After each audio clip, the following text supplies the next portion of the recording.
Sir पे कुदरत की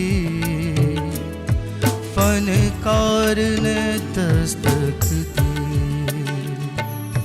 फिर चलने लगा जादू और फूट पड़ा दरिया।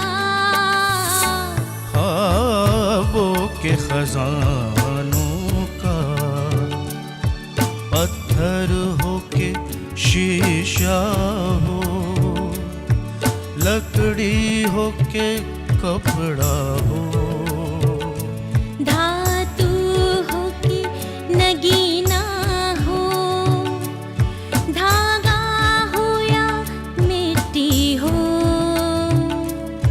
हर शय से उभर आया जीवन का नया चेहरा। फनकार के हाथों से काढ़े गए ये चेहरे, आईना हैरत है, तहरीरे शिफाकत है, अनमोल विरासत है, अनमोल विरासत है।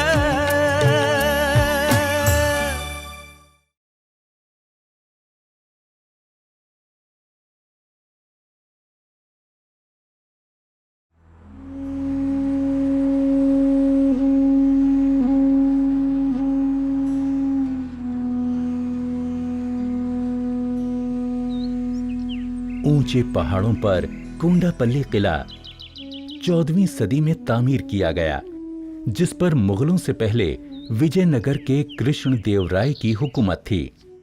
राजा कृष्णदेव राय ने अपनी हुकूमत में फन और फनकारों को बेहद फरोख्त दिया।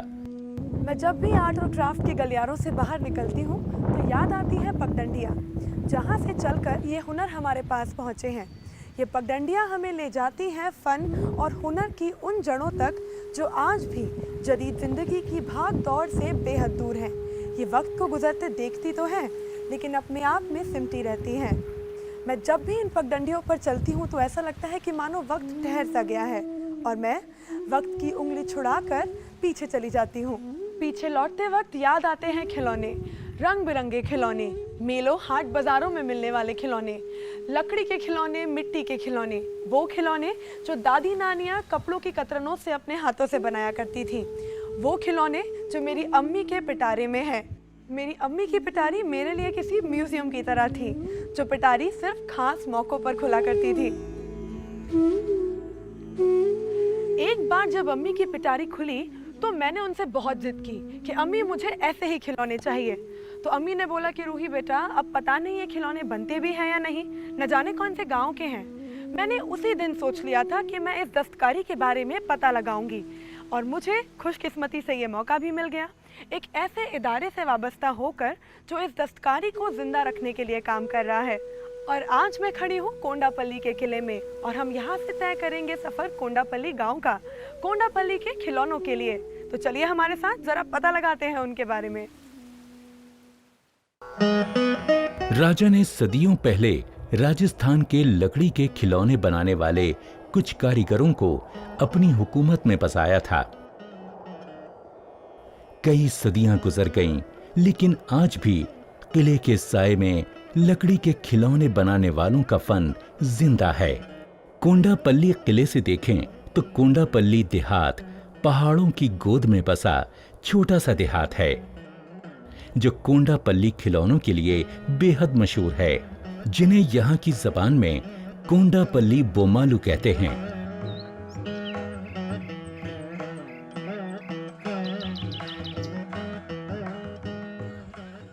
कोंडापल्ली किले से निकलकर अब हम आ पहुंचे हैं कोंडापल्ली गांव। ये गांव आंध्र प्रदेश के विजयवाड़ा शहर से लगभग 25 किलोमीटर दूर है और इस गांव में बनते हैं खास किस्म के लकड़ी के खिलौने, कोंडापल्ली टॉयज। इन खिलौनों के बारे में कहा जाता है कि ये सिर्फ सजावट का सामान या खेलने के लिए खिलौने ही नहीं, बल्कि इनमें समाया है जिंदगी का पूरा फलसफा। ये खिलौने आंध्र प्रदेश की खास कलाओं में से भी एक हैं। इन खिलौनों को आज तक मैंने सिर्फ अपनी अम्मी की पिटारी में देखा था, लेकिन आज मैं इन खिलौनों को करीब से देखूंगी। आज इन खिलौनों से होगा हमारा असल तारुफ। तो चलिए चलते हैं कोंडापल्ली गांव और पता लगाते हैं इन खिलौनों के बारे में।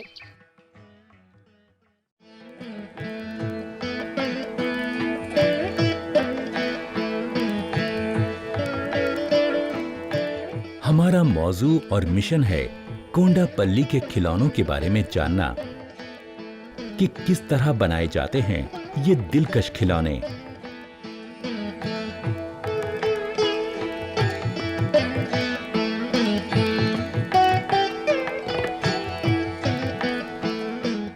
कोंडापल्ली के खिलौने एक खास सफेद हल्की भूरी लकड़ी से तैयार किए जाते हैं, जिसे यहाँ की तेलुगु जबान में तैला पौनिकी कहते हैं।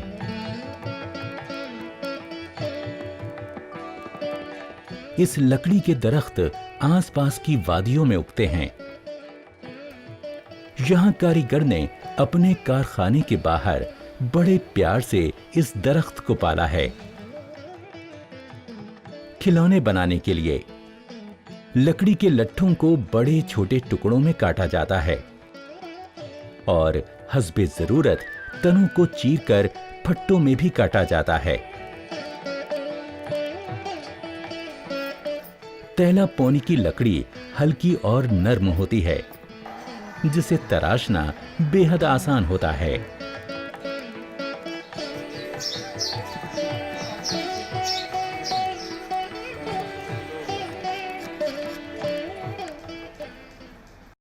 कोंडापल्ली टॉयज बनाने के लिए तैला पौनिकी नाम की एक लकड़ी का इस्तेमाल होता है। अब इस लकड़ी को किस तरह से खूबसूरत खिलौनों की शक्ल दी जाए, इसके लिए काम आते हैं कुछ औजार। अब इन औजारों के बारे में आइए जानते हैं एक माहिर से। कोंडापल्ली खिलौनों को बनाने के लिए कई तरह के औजार काम में लाए जाते हैं, जैसे एक्स, ड्रिल, बाउदरी, हथौड़े, रेतियां, छेनी, अकराफ वगैरह।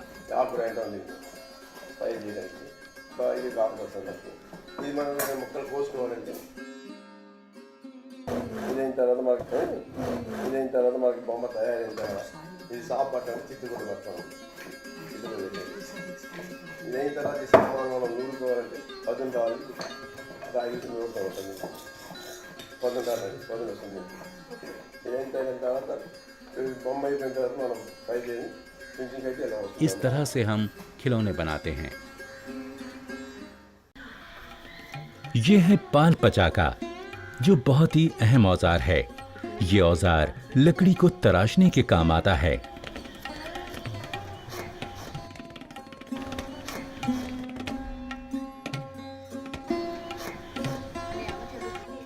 कोंडापल्ली खिलौनों को बनाने का काम कई मराहिल में पूरा होता है। हम सिलसिलेवार खिलौनों को बनाना सीखेंगे।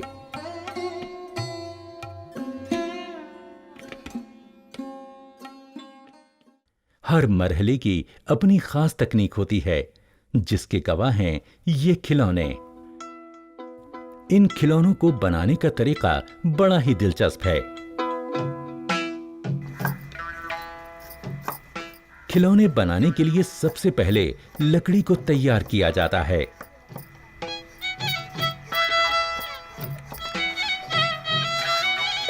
लकड़ी को हस्बे जरूरत छोटे छोटे टुकड़ों में काटा जाता है।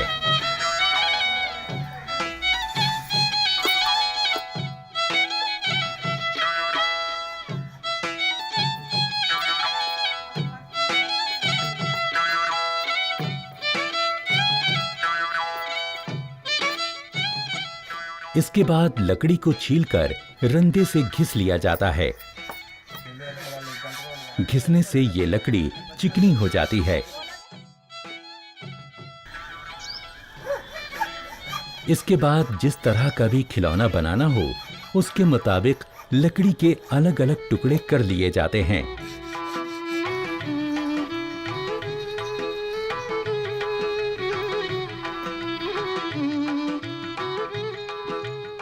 लकड़ी के अलग अलग टुकड़ों से खिलौने के अलग अलग हिस्से तैयार किए जाते हैं।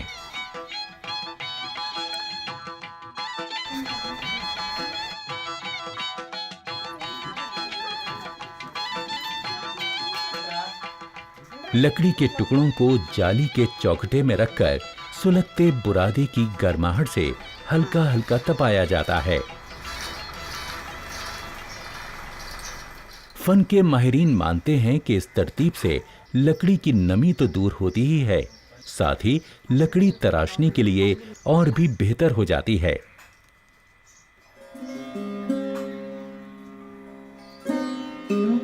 जब लकड़ी को हल्की गर्माहट में सेंक लिया जाता है तो उसको तराशना आसान हो जाता है।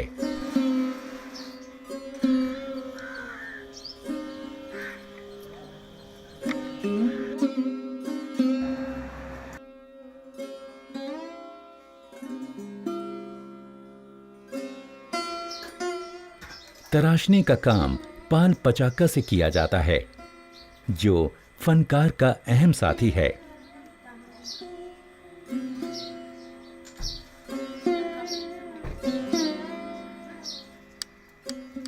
लकड़ी के टुकड़ों से खिलौनों के अलग अलग हिस्सों को एक ही कारीगर या एक ही कुंबे के कई अफराद मिलकर तराशते हैं।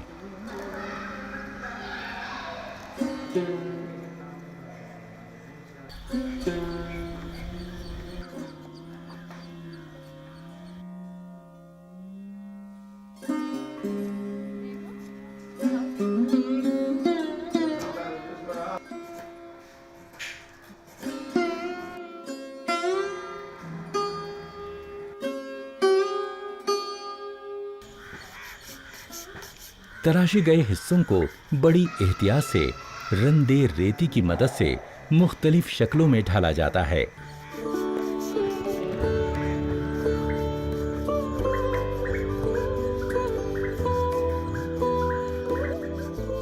तराशे गए खिलौनों के सभी हिस्सों को हमवार कर लिया जाता है।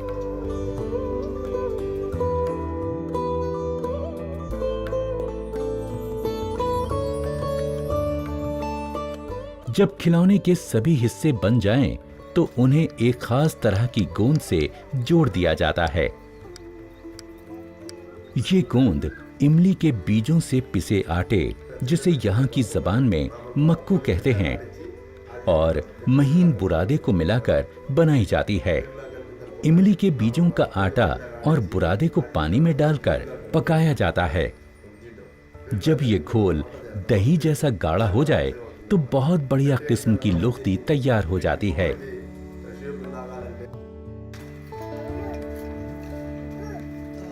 लुख्ती से खिलौनों के सारे हिस्सों को जोड़ दिया जाता है। ये लुख्ती बड़ी सख्त और पक्की होती है।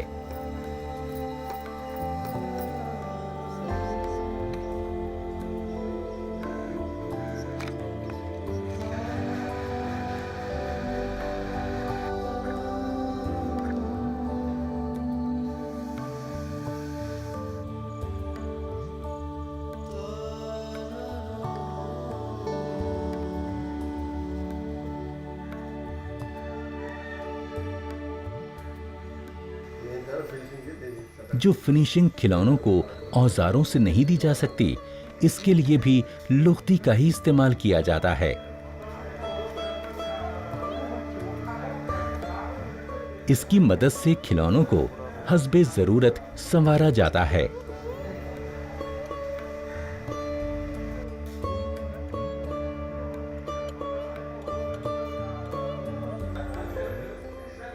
यहां फनकार दरबान की पगड़ी इसी आमेज़ज से बना रहा है। इतना ही नहीं, इसका इस्तेमाल खिलौने की जरूरत के मुताबिक मनचाही शक्ल देने के लिए करते हैं।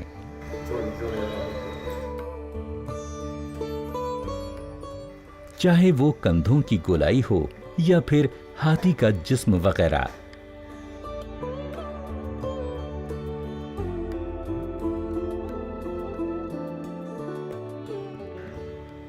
फनकार हस्बे जरूरत हर खिलौने को इस खास चीज से संवारता है। जब एक खिलौने को मुकम्मल शक्ल मिल जाती है तो उन्हें धूप या साए में अच्छी तरह से सुखाया जाता है।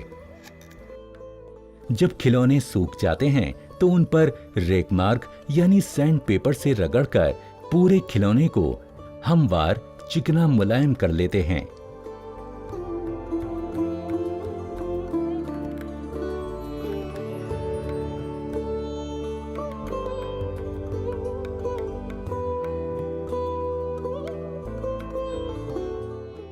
कभी कभी मजबूती के लिए महीन कपड़ा और अखबार के टुकड़ों को भी खिलौनों पर चिपकाया जाता है।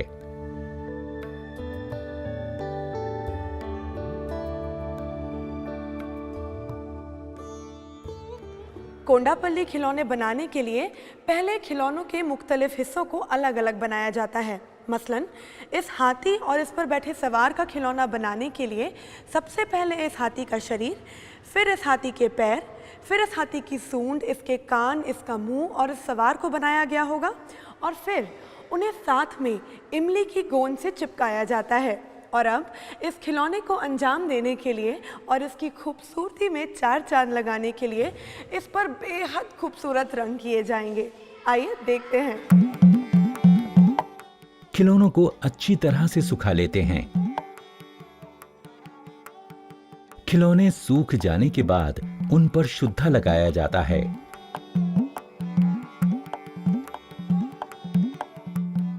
दरअसल ये चूने का पानी होता है।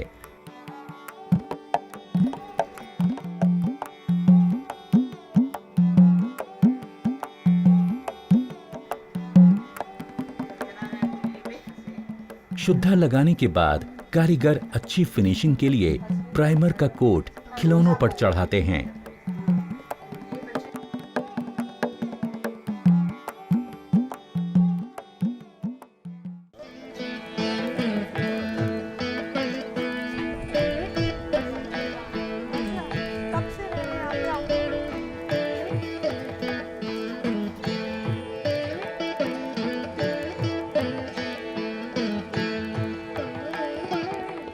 खिलौने बनाने के आखिरी मरहले में खिलौनों को बड़े ध्यान और खूबसूरती से पेंट किया जाता है, रंगा जाता है।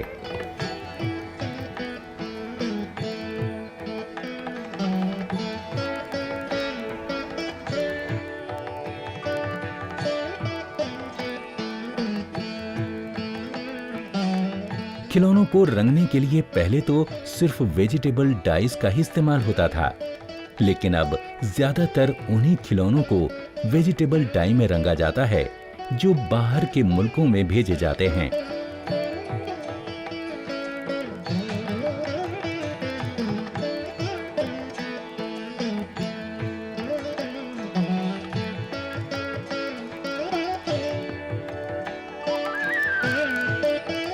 वेजिटेबल डाइस के अलावा ऑयल पेंट के रंगों से भी खिलौनों को रंगा जाता है। खास मौकों जैसे दिवाली, दशहरा पर ये कारीगर एनिमल पेंट का भी इस्तेमाल करते हैं।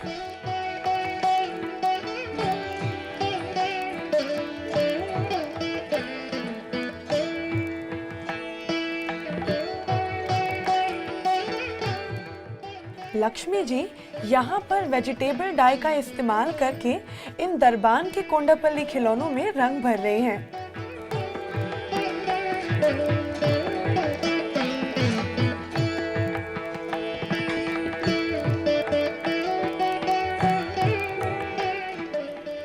कोंडापल्ली में औरतें पेंटिंग का काम ज्यादा करती हैं। इनके हाथों की हुनरमंदी वाकई काबिले तारीफ है।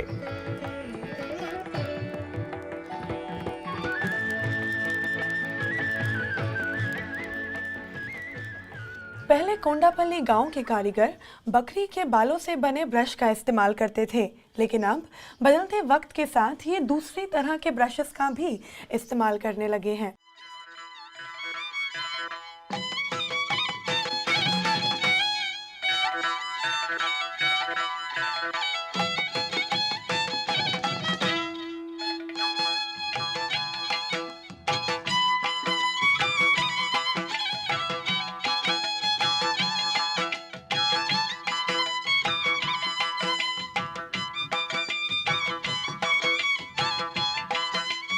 पेंटिंग में तासुरात यानी एक्सप्रेशंस और डिजाइनों का खास ख्याल रखा जाता है।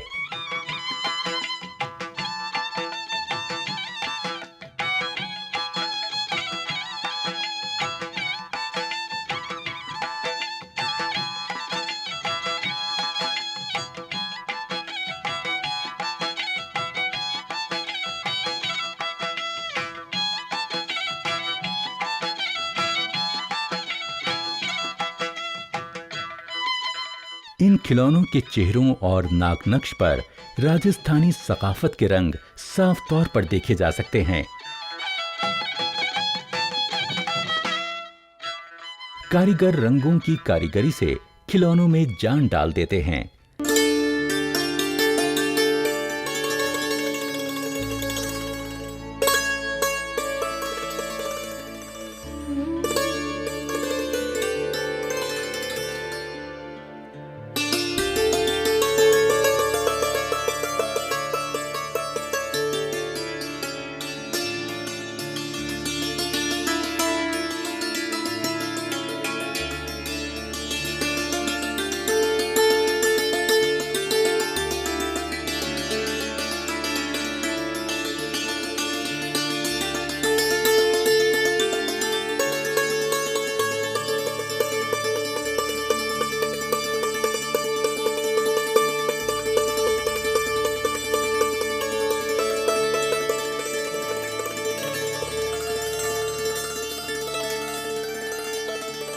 मैं खिलौने बनाती हूँ। मेरे पेरेंट्स भी यही काम करते हैं और मेरे पति भी यही काम करते हैं। वो बनाते हैं और मैं पेंट करती हूँ। मेरे बच्चे भी यही काम करते हैं और वो साथ साथ पढ़ते भी हैं। एक बेटी MBA के पहले ईयर में है और दूसरी ग्रेजुएशन। हमारी बेटियों की शादी भी हो चुकी है। ये काम बहुत अच्छा लगता है हमें। जिस दिन हम काम करते हैं उस दिन सब ठीक रहता है। ये काम हमें बहुत अच्छा लगता है।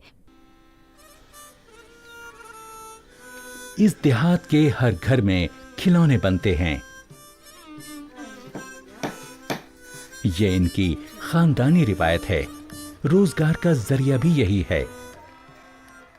ये नेचुरल वेजिटेबल कलर्स हैं। इन्हें हमने आंध्र प्रदेश क्राफ्ट्स डिवीजन से खरीदा है। उसके बाद हमने इन्हें खुद बनाना शुरू किया। इनसे हमें बहुत फायदा हो रहा है।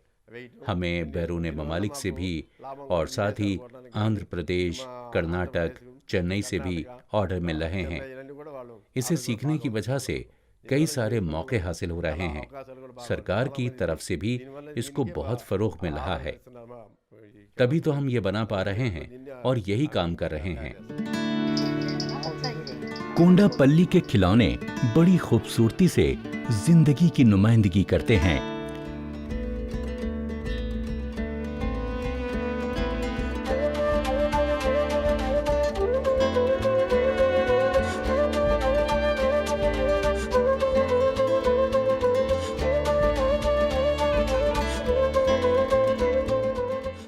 इन खिलौनों की खास बात यह है कि इनकी थीम लोक कहानियों से ली जाती है और यहाँ तक कि देवमाला की कहानियों से भी।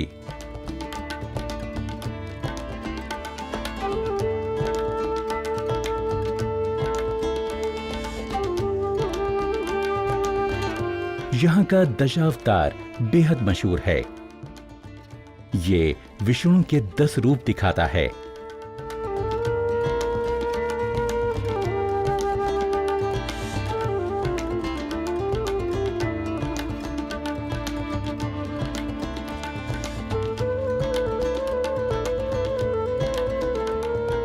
यहाँ के फनकार अपने खिलौनों के जरिए देही जिंदगी का मुजाहरा करते हैं।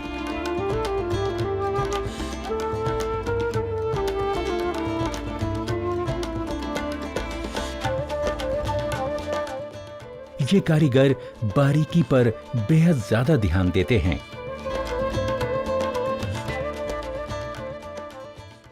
खास बात यह है कि ये खिलौने हल्के हैं।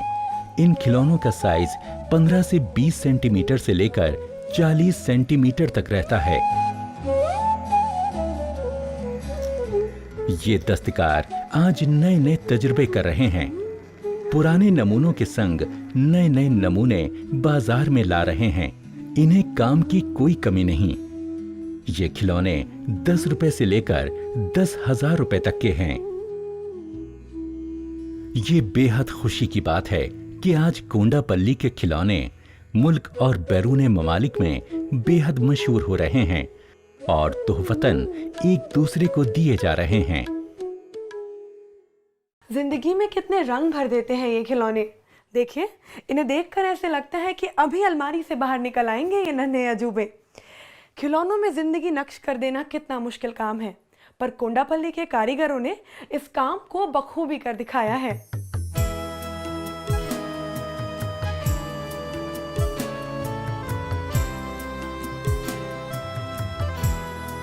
हमें आवाज देती है ये सदियों की विरासत, हमें आवाज देती है। कोंडापल्ली खिलौने सिर्फ आराइशी मसनूआत के तौर पर ही इस्तेमाल नहीं होते, बल्कि इसमें छिपी है भारत की बुलंद सकाफत और विरासत की खुशबू, जिस पर हम सभी को नाज है। रखो यारो के हम हैं हुनर हिंदुस्तान के, अनमोल विरासत, अनमोल विरासत। हमें आवाज देती है ये सदियों की विरासत, हमें महफूज रखो, हमें जिंदा रखो यारो कि हम हैं हुनर हिंदुस्तान के। अनमोल विरासत, अनमोल विरासत, अनमोल विरासत, अनमोल विरासत। हम एक बार फिर से कोंडापल्ली के किले में आ पहुंचे हैं। इस किले के एक एक पत्थर से उस जमाने की जिंदगी और सोच की खुशबू आती है। तब के राजाओं की शाहपरस्ती की बदौलत कोंडापल्ली खिलौनों की शुरुआत जरूर हुई, लेकिन इसे जिंदा बनाए रखा यहाँ के कारीगरों की लगन और मेहनत ने। लेकिन अब इस विरासत को आगे बढ़ाया जाए, ये जिम्मेदारी सिर्फ उनकी नहीं बल्कि आपकी और हमारी भी है।